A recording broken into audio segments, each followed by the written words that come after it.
Hello students, आज हम लोग स्टार्ट करेंगे प्रकाश का परावर्तन तथा अपवर्तन का 5वां लेक्चर। ठीक है। इस लेक्चर में हम लोग पढ़ेंगे कि गोलीय दर्पण के सामने यदि वस्तु विभिन्न स्थितियों में रखी हुई हो तो उसका प्रतिबिंब कहाँ बनता है, कैसे बनता है, उसका हमें किरण आदि खींचना है। ठीक है। तो उससे पहले हम लोग सीखेंगे कि गोलीय दर्पण में प्रतिबिंब बनाने के जो नियम है, जिस नियम के आधार पे हम लोग प्रतिबिंब का निर्माण करते हैं।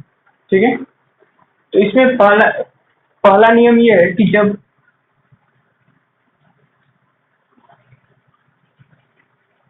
गोलीय दर्पण के मुख्य अक्ष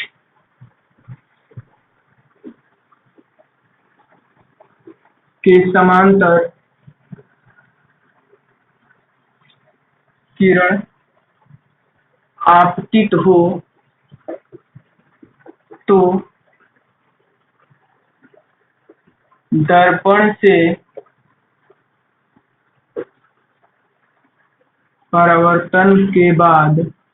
दर्पण से परावर्तन के बाद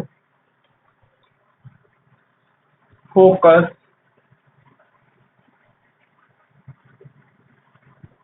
बिंदु से होकर जाती है। ठीक है।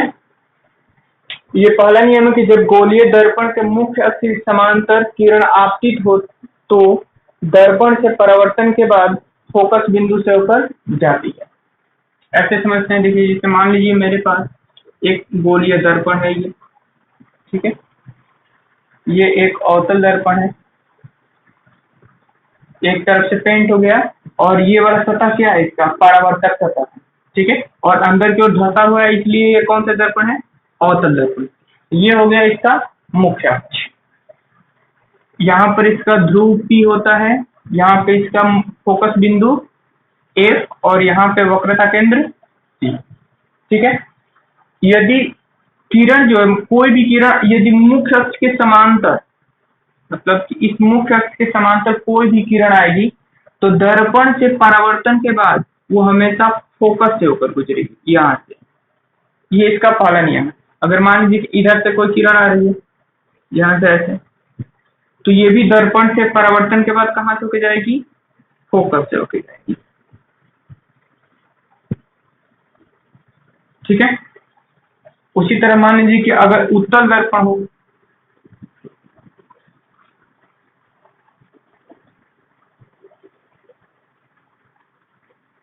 तो उत्तल दर्पण में यहाँ पे ध्रुव P हो गया, यहाँ पे फोकस बिंदु F और यहाँ पे वक्रता केंद्र C। ठीक है। वक्रता केंद्र इसमें C इधर होता है और इधर C है, तो फोकस भी क्या होगा, इधर ही होगा। अब देखिए, इसके समानांतर किरण इसमें इधर से नहीं आएगी क्योंकि इधर तो पेंट है, कलई किया हुआ है, तो इधर से किरण आएगी। हमेशा किरण परावर्तक सतह से आती है। ये परावर्तक सतह से इधर से किरण आ रही है। अब ये दर्पण से परावर्तन के बाद ये तो इधर लौट जाएगी, ऐसे चली जाएगी। ठीक है।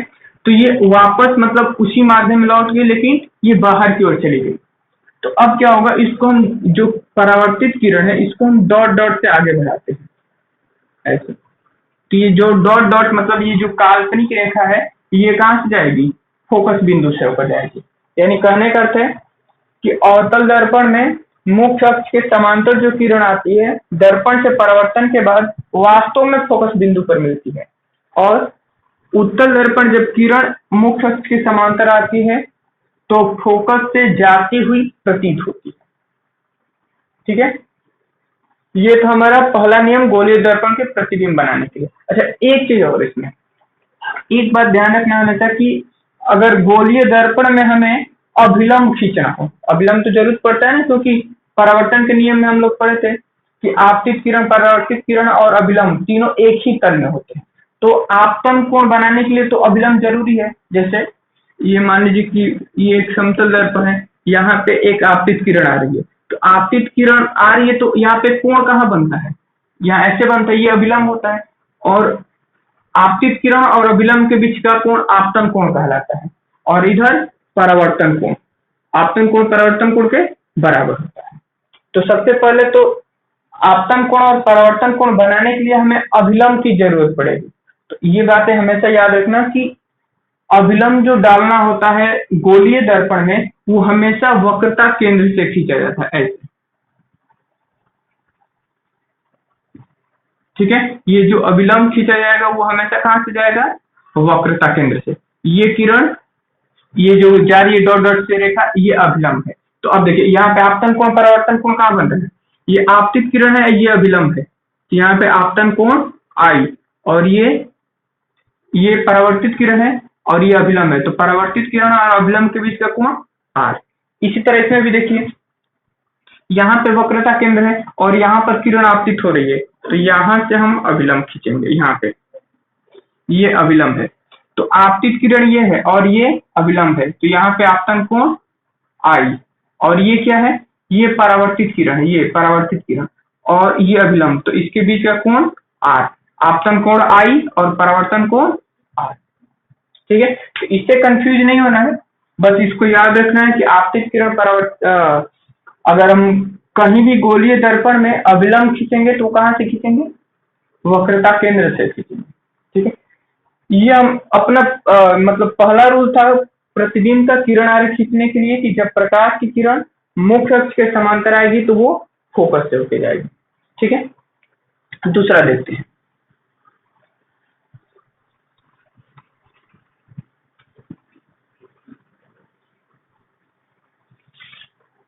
दूसरा है,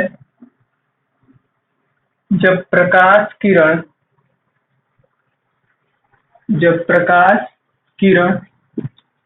फोकस बिंदु से आएगी, फोकस बिंदु से आएगी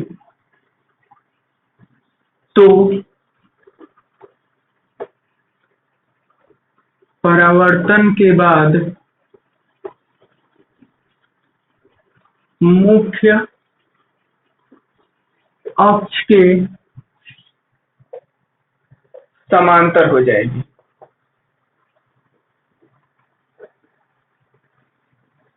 ठीक है, ये बात समझ में आया कि जब प्रकाश की किरण फोकस बिंदु से आएगी तो परावर्तन के बाद मुख्य अक्ष के समांतर हो जाएगी। ठीक है, इसको समझते हैं। ये मान लीजिए एक गोलीय दर्पण है, अवतल है, ये इधर से कलई हुआ है। ठीक है, यहाँ पे ध्रुव P, यहाँ पे फोकस बिंदु F और यहाँ पे वक्रता केंद्र C। अगर मान लीजिए कि किरण फोकस से होकर आती है, जिससे मान लीजिए कि ये किरण मुख्य अक्ष के समांतर नहीं, ये पहले फोकस से होकर जाती है, ऐसे ये पहले फोकस से होकर गई, तो अब दर्पण से परावर्तन के बाद ये मुख्य अक्ष के समांतर हो जाएगी, ऐसे। ठीक है, इधर से भी मान लीजिए कि कोई किरण ऐसे इधर से जाएगी, यहां से फोकस से होकर गई, तो दर्पण से परावर्तन के बाद क्या हो जाएगी, ये मुख्य अक्ष के, ये मुख्य अक्ष है ना, मुख्य अक्ष के समानांतर हो जाएगी। ये बात समझ आ रहा है? चलो ठीक है। अब अगर मान लीजिए कि इसमें हमें अभिलंब खींचना है, आपतन कोण दिखाना है, परावर्तन कोण दिखाना है, तो हम अभिलंब कहां से खींचेंगे, हमेशा ये वक्रता केंद्र से। तो यहाँ पे देखिए ये आपतित किरण आ रही है, तो यहाँ पर आपतन कोण आई और ये किरण लौट रही है, ये परावर्तित किरण, तो परावर्तन कोण आर। उसी तरह अगर हम यहाँ पे देखना चाहें, यहाँ पे अभिलंब तो फोकस बिंदु से होकर खींचेंगे, तो ये देखिए ये आपतित किरण है, ये आपतित किरण है और ये अभिलंब, तो यहाँ पे आपतन कोण आई और ये परावर्तन कोण आर। तो जरूरी नहीं कि हम इसको बनाएं, लेकिन ये बातें हमेशा याद रखेंगे कि जब प्रकाश की किरण फोकस बिंदु से होकर जाए, फोकस बिंदु से होकर जाए, तो ये क्या हो जाती है, समानांतर हो जाती है मुख्य अक्ष के। ठीक है, अगला उत्तल दर्पण में देखते हैं। अगर मान लीजिए कि ये उत्तल दर्पण है, एक तरफ से कलई किया हुआ है, तो इसका ये ध्रुव P, फोकस बिंदु F और यहाँ पे वक्रता केंद्र C है। अगर किरण फोकस से जाए, तो फोकस से जाए तो यहाँ तो किरण जा नहीं सकती है, तो इसको हम ऐसे मानेंगे कि फोकस से जाती हुई प्रतीत हो, मतलब कि ये फोकस है तो मान लीजिए कि यहाँ से ऐसे सीधी किरण आ रही है, मतलब ये जाना चाहती थी फोकस से होके, तो इसको हम क्या करेंगे, ऐसे डॉट डॉट बढ़ा लेंगे। ये कहाँ से होकर जाती हुई प्रतीत हो रही है, फोकस से। तो जब ये किरण फोकस से जाती हुई प्रतीत होगी तो यहाँ से तो परावर्तन हो जाएगा, इसके अंदर तो जाएगी नहीं। ये डॉट डॉट से बढ़ाया गया है काल्पनिक रेखा है, जो ऐसा लग रहा है कि ये जाती हुई प्रतीत हो रही है। तो दर्पण से परावर्तन के बाद ये मुख्य अक्ष की क्या हो जाएगी, समांतर हो जाएगी। ठीक है, ये दूसरा नियम है कि जब प्रकाश की किरण मुख्य अक्ष के समांतर आएगी या आती हुई प्रतीत होगी तो दर्पण से परावर्तन के बाद मुख्य अक्ष के समांतर हो जाएगी। अगर इसमें भी हमें आपतन कोण परावर्तन कोण दिखाना होगा तो हम ये अभिलंब से, यहाँ वक्रता केंद्र से अभिलंब खींचेंगे। ये बात क्लियर है? चलिए ठीक, अगला देखिए।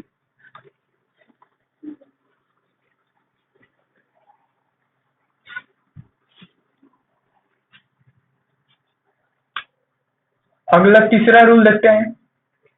जब प्रकाश किरण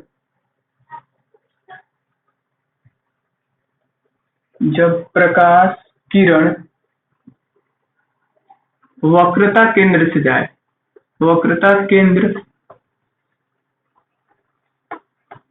से होकर जाती है, जब प्रकाश की किरण वक्रता केंद्र से होकर जाती है तो पुनः अपने पथ पर लौट आती है। ठीक है, जब प्रकाश किरण वक्रता केंद्र से होकर जाती है तो पुनः अपने पथ पर लौट आती है। इसका अर्थ समझिए, जैसे मान लीजिए यहाँ पे फिर से हम एक अवतल दर्पण बनाते हैं।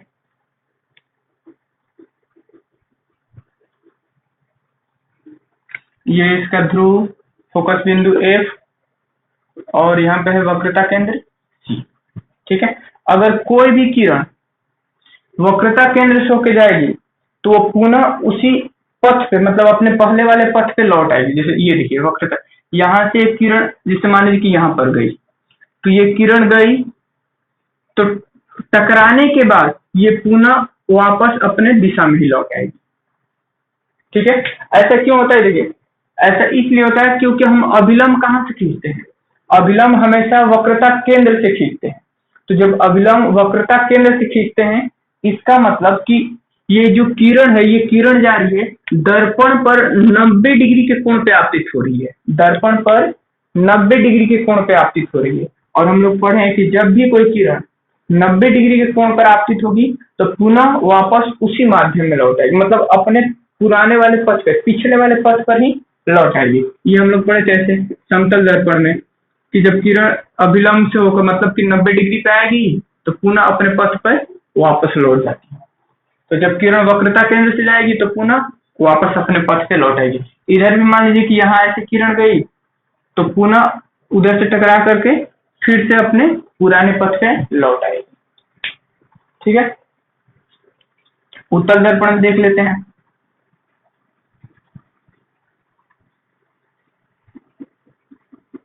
ये उत्तल दर्पण है, यहाँ पे इसका ध्रुव P, फोकस बिंदु F और वक्रता केंद्र C। अब देखिए, यहाँ से तो कोई किरण जा नहीं सकती ऐसे, तो हमें क्या ऐसा मानना पड़ेगा कि कोई किरण वक्रता केंद्र की दिशा में आ रही है, कोई किरण वक्रता केंद्र की दिशा में आ रही है। ठीक है, तो जब कोई किरण वक्रता केंद्र की दिशा में आपतित होती है तो दर्पण ये अंदर तो जाएगी नहीं, क्योंकि यहाँ पे कलाई किया हुआ है, तो वो पुनः वहीं से दर्पण से परावर्तन होकर पुनः वापस लौट जाएगी। अगर मान लीजिए इधर से कोई किरण आ रही है, ये मतलब इसकी दिशा में, वक्रता केंद्र की दिशा में कोई किरण आ रही है ऐसी, तो जो किरण दर्पण के वक्रता केंद्र की दिशा में आएगी पुनः अपने पथ पर वापस लौट जाएगी।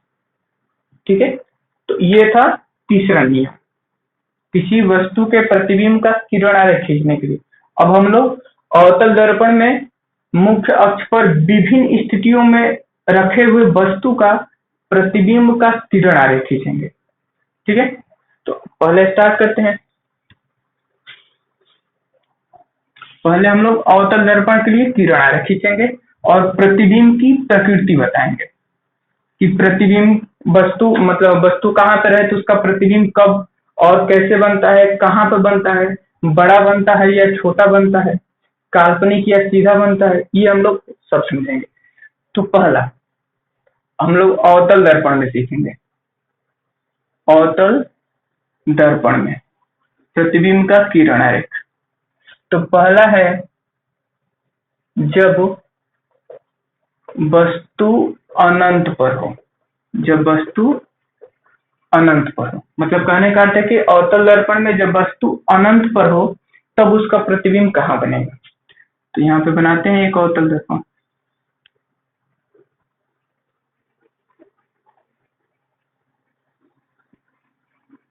ठीक है, यहाँ पे क्या हो जाएगा, ध्रुव P, यहाँ पे फोकस बिंदु F और यहाँ पे वक्रता केंद्र C।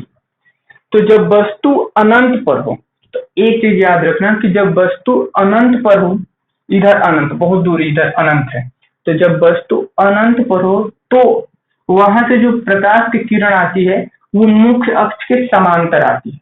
फिर से सुनिए, जब वस्तु अनंत पर रखा हो तो वहां से जो आपतित किरण आएगी वो हमेशा मुख्य अक्ष के समांतर आएगी।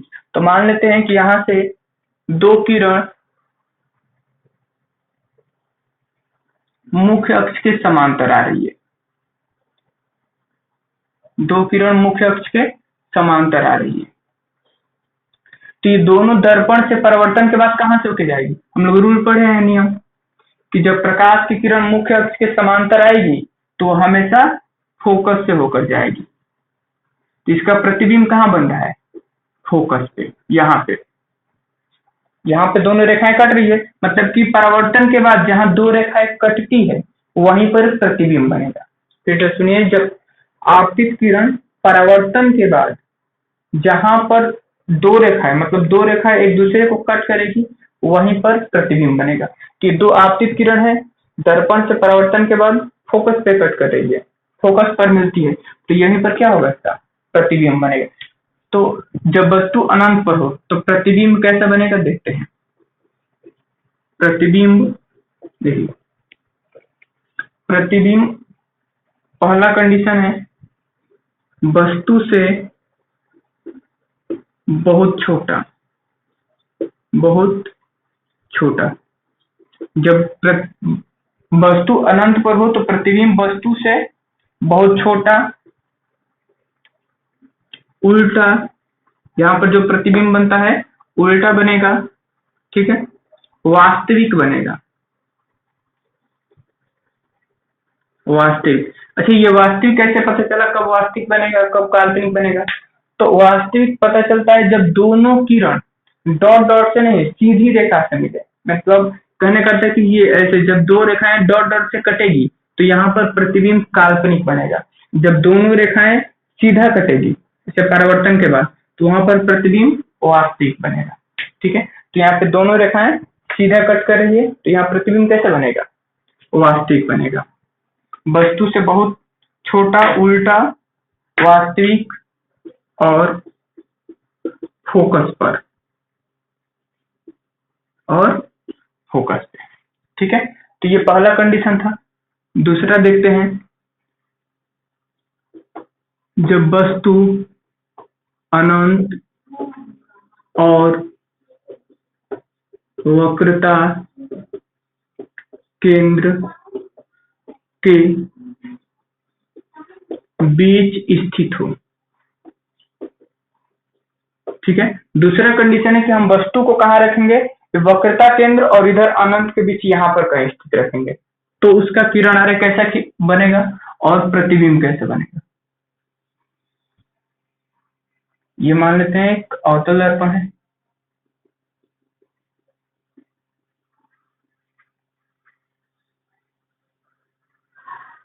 यहाँ पर इसका फोकस F है और यहाँ पर इसका वक्रता केंद्र C है और इधर अनंत है।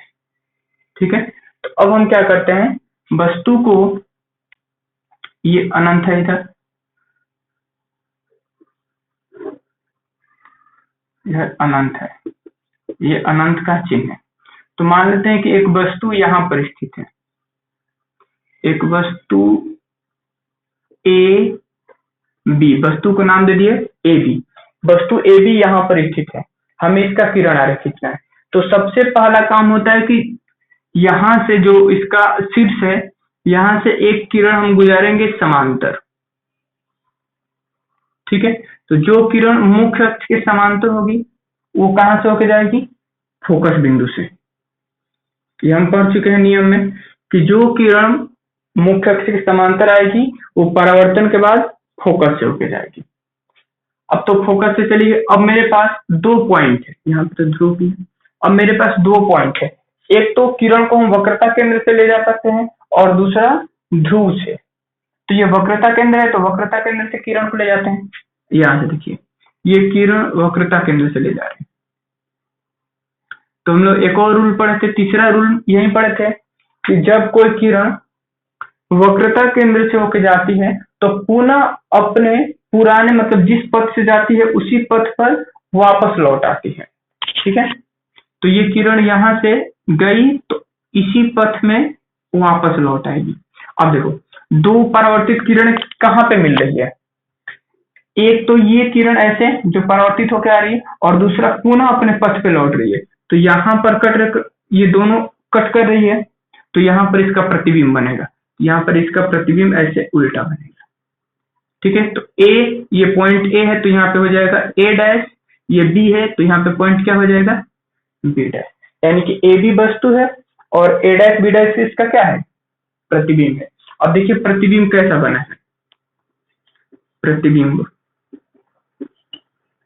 लिखते हैं। देखिए वस्तु बड़ा है, प्रतिबिंब छोटा दिख रहा है, वस्तु से छोटा, ठीक है। अब दोनों किरण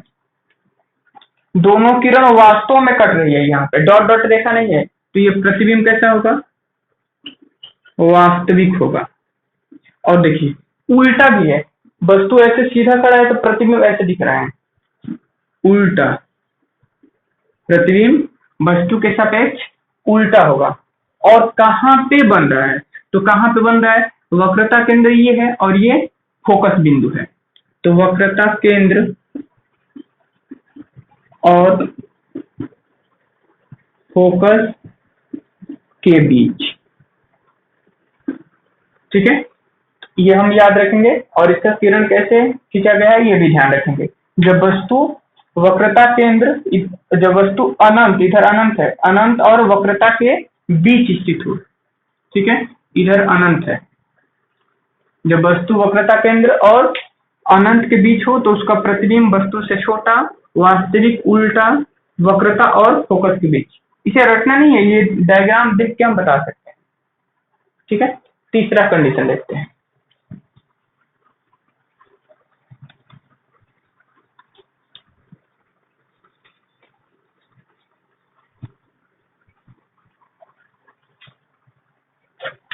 तीसरा कंडीशन,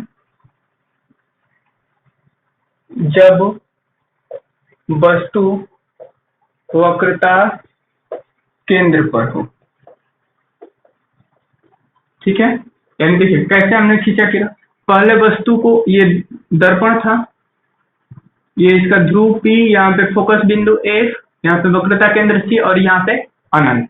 तो पहले हमने क्या किया, पहले कंडीशन में वस्तु को अनंत पे रखा, दूसरे कंडीशन में अनंत और वक्रता केंद्र के बीच, तीसरे कंडीशन में वक्रता केंद्र पे, चौथे कंडीशन में क्या करेंगे, वक्रता केंद्र और फोकस के बीच रखेंगे वस्तु को, उसके किरण आरेख खींचेंगे। पांचवें कंडीशन में फोकस पर वस्तु को रखेंगे, उसका किरण आरेख खींचेंगे। और छठवें कंडीशन में फोकस बिंदु F और ध्रुव के बीच रखेंगे। यानी 6 कंडीशन का हमें किरण आरेख खींचना है अवतल दर्पण में। तो अभी हम लोग कौन सा पढ़ रहे हैं, तीसरा, जब वस्तु वक्रता केंद्र और जब वस्तु वक्रता केंद्र पर हो, मतलब यहाँ का तो हम लोग किरण आरेख खींच चुके कि अनंत और वक्रता के बीच हो, तो इसके पहले किरण आरेख खींच चुके। अब वस्तु को हमें इसी पे रखना है, वक्रता केंद्र पर ही।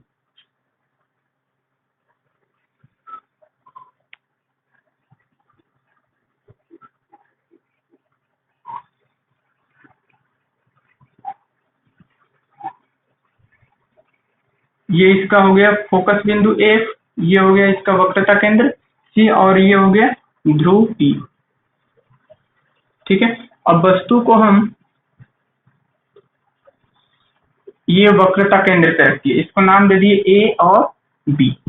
तो सबसे पहले क्या करेंगे किरण खींचने के लिए, सबसे पहले किरण को समानांतर ले जाएंगे, मुख्य अक्ष के समांतर। तो क्या होगा, दर्पण से परावर्तन के बाद फोकस से होके जाएगा। ठीक है, अब देखिए, अब यहाँ पे वक्रता केंद्र पे ही तो वस्तु रखा हुआ है, तो दूसरा किरण हम वक्रता केंद्र से नहीं ले जा सकते। तो दूसरा किरण एक तो फोकस से होके ले जा सकते हैं या फिर ध्रुव से। तो फोकस से होके ले जाते हैं। तो दूसरा नियम हम लोग क्या पढ़े थे कि जब प्रकाश की किरण फोकस से होके जाएगी तो परावर्तन के बाद क्या हो जाएगी, मुख्य अक्ष के समांतर हो जाएगी। मतलब ये जो किरण फोकस से होके जाएगी वो किरण क्या हो जाएगी, मुख्य अक्ष के समांतर हो जाएगी। तो ये फोकस से होके गई और परावर्तन के बाद क्या हो जाएगी, मुख्य अक्ष के समांतर हो जाएगी।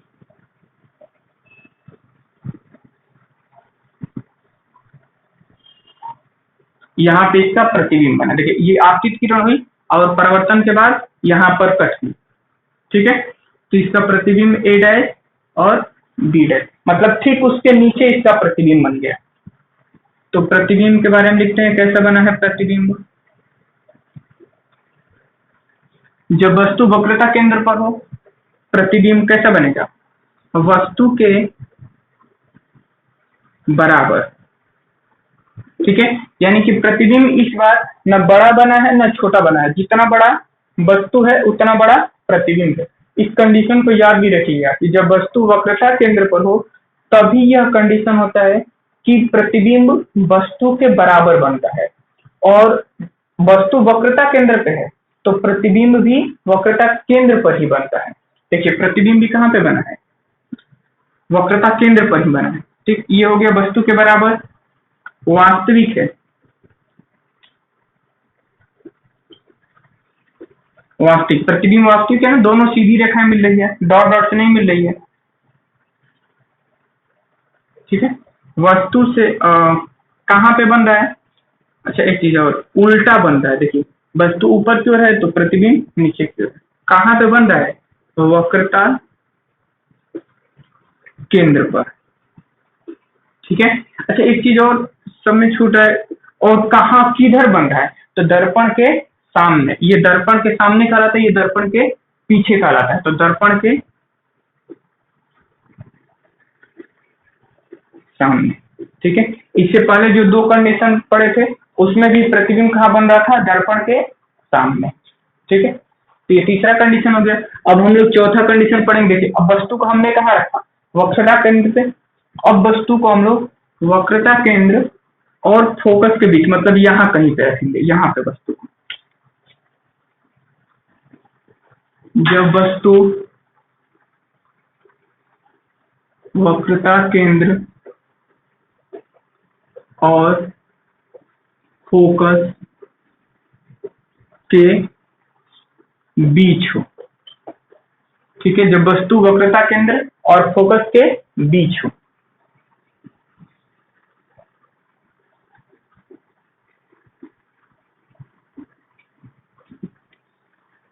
ये इसका ध्रुव P यहाँ पे हो गया, फोकस बिंदु F, और यहाँ पे वक्रता केंद्र C हो गया। अब वस्तु को हम कहाँ रखेंगे, वक्रता केंद्र और फोकस के बीच। यहाँ पे हमने वस्तु को रख दिया। ठीक है, अब क्या होगा, सबसे पहले किरण मुख्य अक्ष के समांतर जाएगी ऐसे, और दर्पण से परावर्तन के बाद फोकस से होकर जाएगी। ये बात समझ में आए, किरण पहली मुख्य अक्ष के समांतर गई और परावर्तन के बाद फोकस से होकर गुजरेगी। दूसरा किरण ये देखिए फोकस खाली है तो फोकस से हम लोग गुजार सकते हैं, ये किरण फोकस से होकर जाएगी। ठीक है, और उसके बाद क्या हो जाएगी, ये मुख्य अक्ष के समांतर ही जाएगी।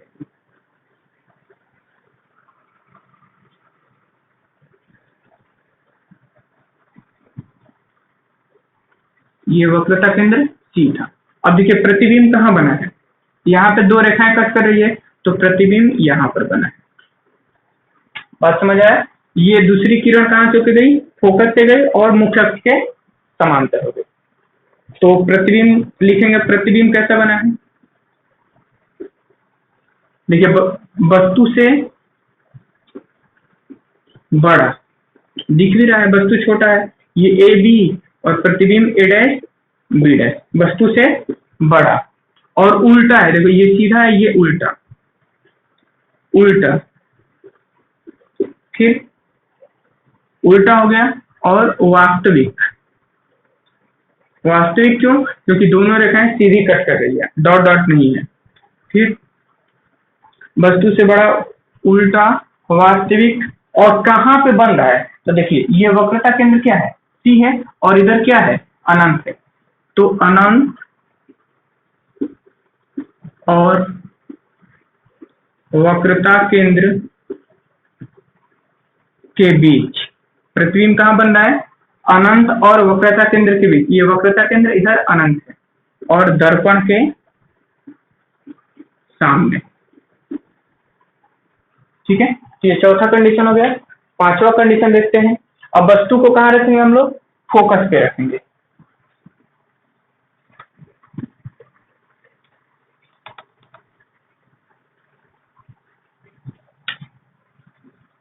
जब वस्तु फोकस पर हो, जब वस्तु फोकस पर हो, ठीक है, ये पांचवा कंडीशन। तो ये हो गया दर्पण, अवतल दर्पण,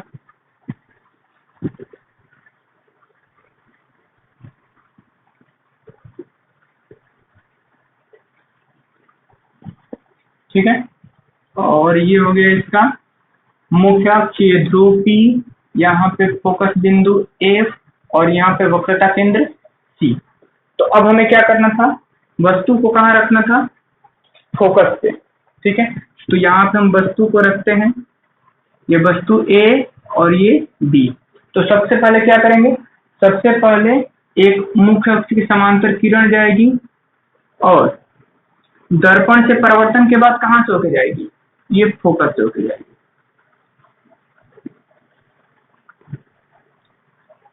ठीक है, अब क्या करेंगे? देखिए, दूसरी किरण हम या तो ध्रुव से गुजार सकते हैं या फिर वक्रता केंद्र से। तो वक्रता केंद्र का रूल हम लोग पढ़े हैं कि जो किरण वक्रता केंद्र से होके जाएगी वो पुनः अपने पथ पर लौट आएगी। तो दूसरी किरण को हम वक्रता केंद्र से होके ले जाते हैं।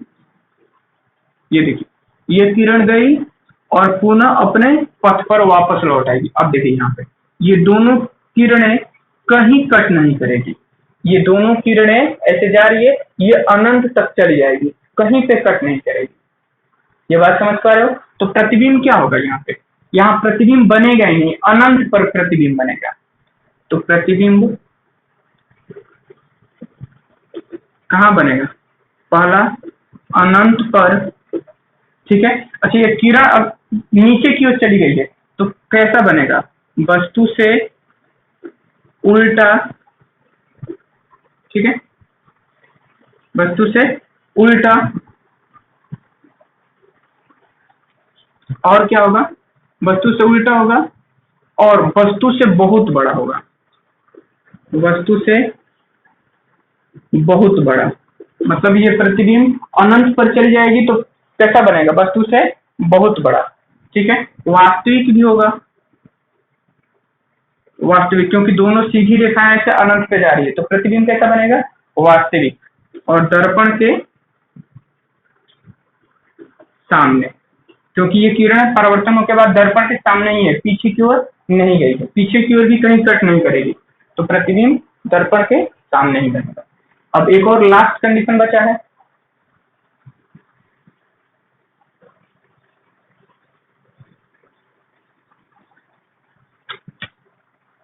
सिक्स कंडीशन, जब वस्तु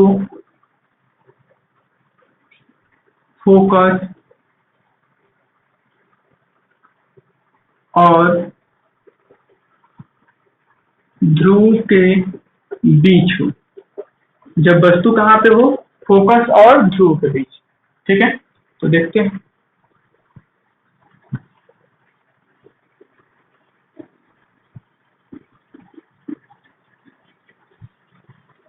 ये ध्रुव है, यहाँ पे फोकस है और यहाँ पे इसका वक्रता केंद्र सी है।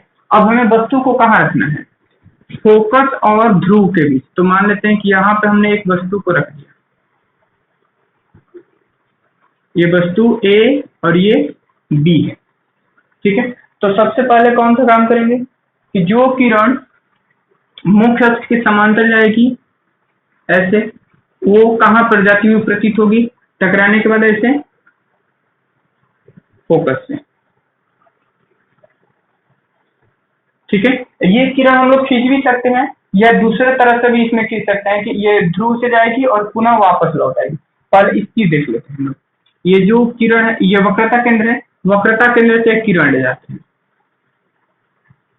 तो जो वक्रता केंद्र से किरण जाएगी वो क्या होगी? पुनः उसी पथ पर लौट आएगी।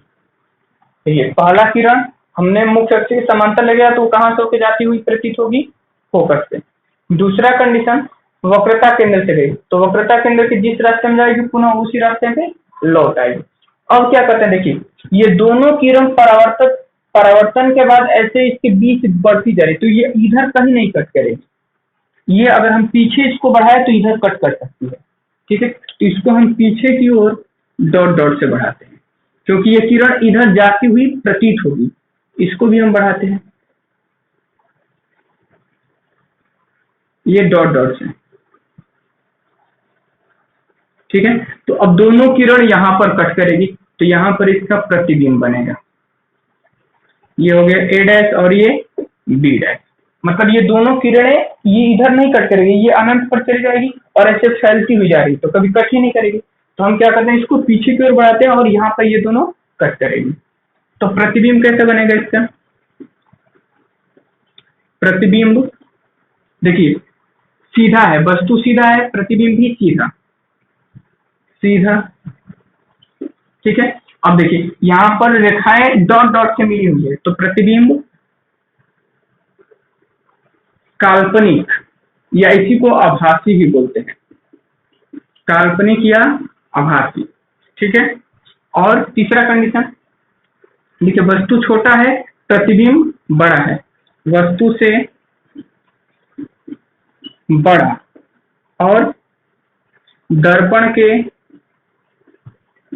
पीछे, ये दर्पण के पीछे बन रहा है, ये बस दर्पण इधर है, इधर सामने है और ये पीछे है, प्रतिबिंब दर्पण के पीछे बन रहा है।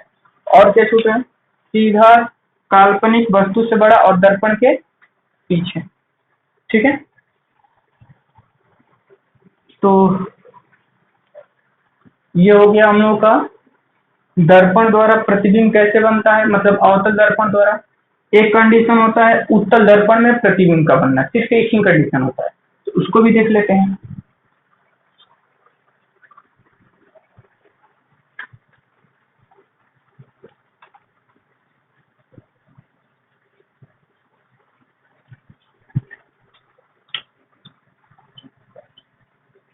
उत्तल दर्पण में प्रतिबिंब का किरण आरेख, ठीक है। उत्तल दर्पण में प्रतिबिंब का किरण आरेख, तो इसमें सिर्फ एक ही कंडीशन होता है। ये मान लीजिए कि मेरे पास एक उत्तल दर्पण है,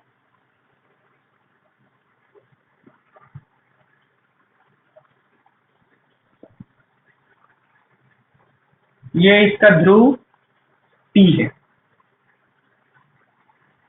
यहाँ पे इसका फोकस बिंदु F और यहाँ पर इसका वक्रता केंद्र C, ठीक है। मान लीजिए कि यहाँ पर एक वस्तु है AB,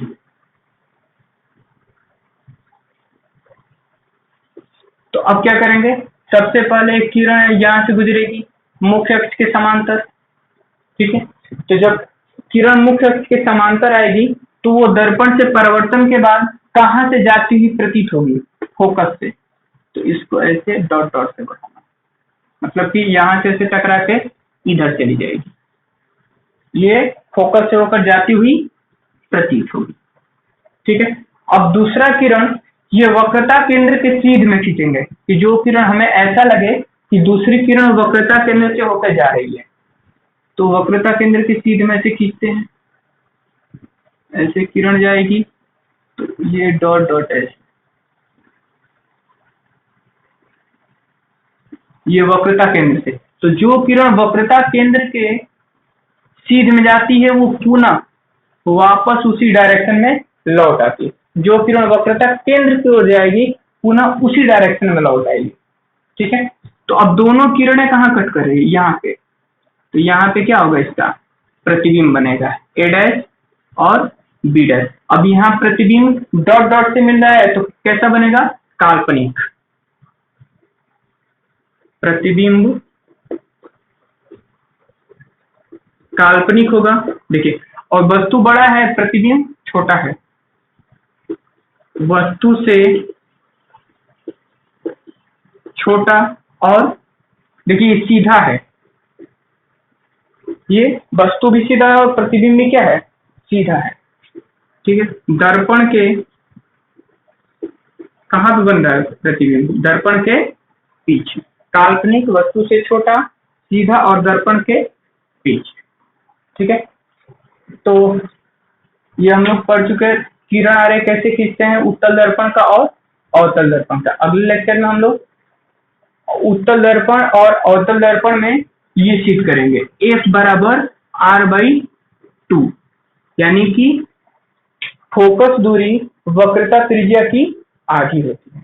ठीक है, तो आज के लिए बस इतना ही, और नोट्स अच्छे से आप लोग ऐसे लिख के बनाते रहिएगा।